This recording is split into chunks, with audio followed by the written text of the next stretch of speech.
Peace and blessings, soul family. I love you all. I hope everyone's doing well. We're finishing out the 36 Tattwas of non-dual Shiva Tantra and, the microcosmic that are connected to Sankhya as well. But now we are on the heart, Shiva, Shakti, in perfect fusion. Alrighty.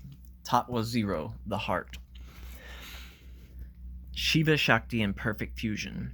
This secret Tattwa, taught only in the esoteric non-dual tantric sources, is the key to understand the whole philosophy of non-dual tantra.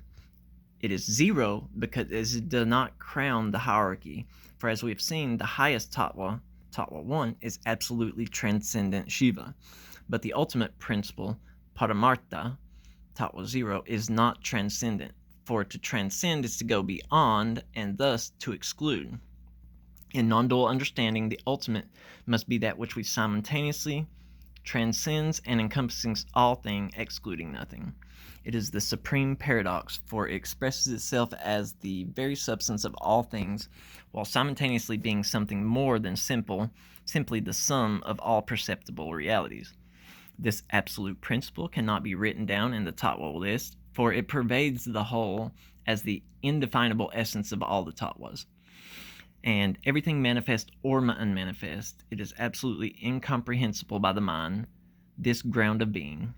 Abhinavagupta says, this whole universe is one reality, unbroken by time, uncircumscribed by space, unclouded by attributes, unconfined by forms, inexpressible by words, and impossible to understand with the ordinary means of knowledge.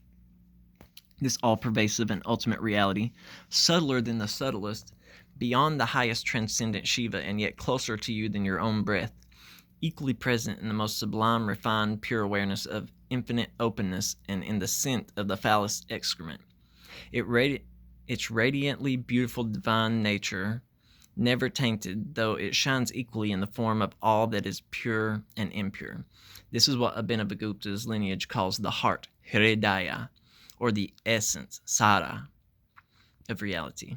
He also gives it a more mysterious name, citing the scriptures. He calls it Visarga, the ultimate potential, Spanda, the vibration, Urmi, the wave, and Yamala, the couple, the perfect fusion of Shiva and Shakti as one.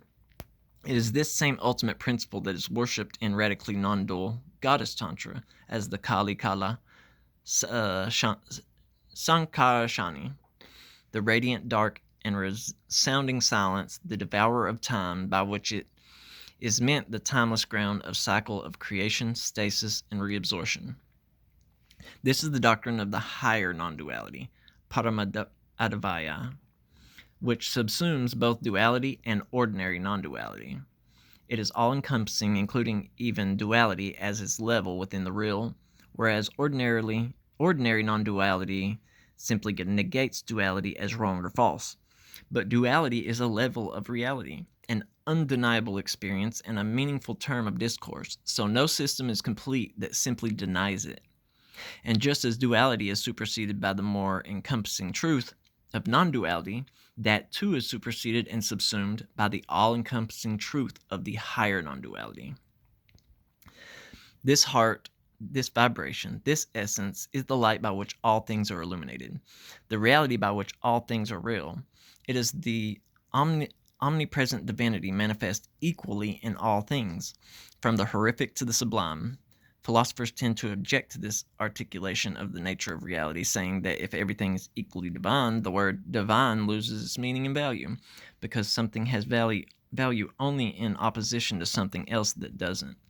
While this objection is perfectly rational, it is operating on a level of understanding that for tantrikas is superseded by the immediate mystical experience that initiates share, an experience in which everything is indeed perceived as equally suffused with the beautiful divine radiance in which the total freedom and joy of being permeate the entire sphere of perception, and in which no phenomenon whatsoever can be perceived as anything less than absolutely perfect.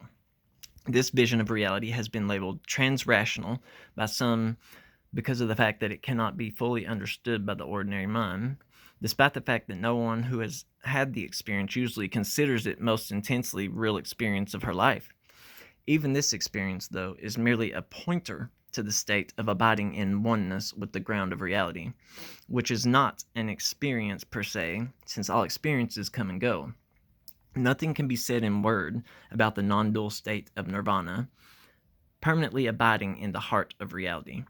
This is not to say that in the expanded mode of perception, everything is considered the same. It is not the case that everything is considered equally good, for example. In fact, diversity is very much a part of this aesthetic mode, as this way of seeing celebrates all things as different expressions of one reality. In fact, everything is beautiful to the Tantrika precisely because each thing expresses the one principle differently. Every sentient being is worthy of reverence because she expresses her divinity in a unique manner, never seen before and never to be seen again. Still, though, this awakened consciousness sees everything as equally divine. One puts one hat on one's head and one shoe on one's feet, and not the other way around. As one great teacher said, though every being that one meets is worthy of reverence for expressing infinitely divinity in a unique manner, that doesn't necessarily mean that the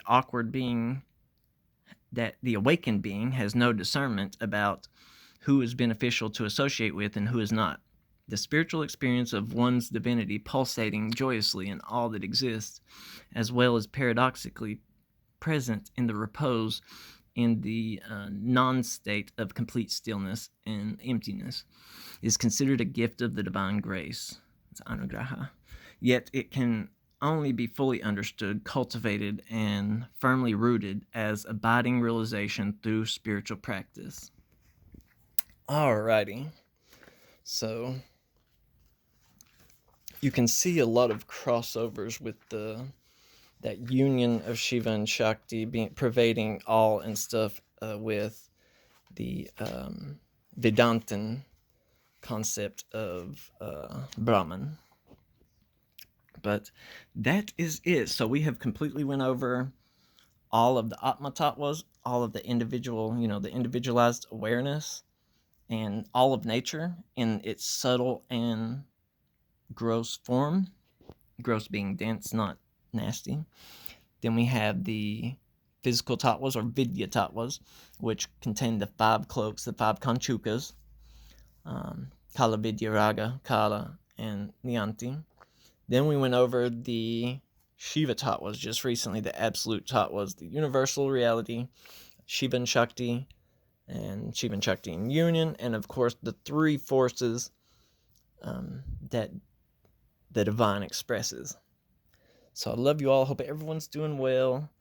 I'm glad I finally got these videos up because now this is up. There's a lot more that we can talk about and stuff, and be able to point people back to certain videos just to get the concept, the basic concepts first. I love you all. Hope everyone's having a wonderful day. Peace and blessings, and I look forward to talking to you guys again soon.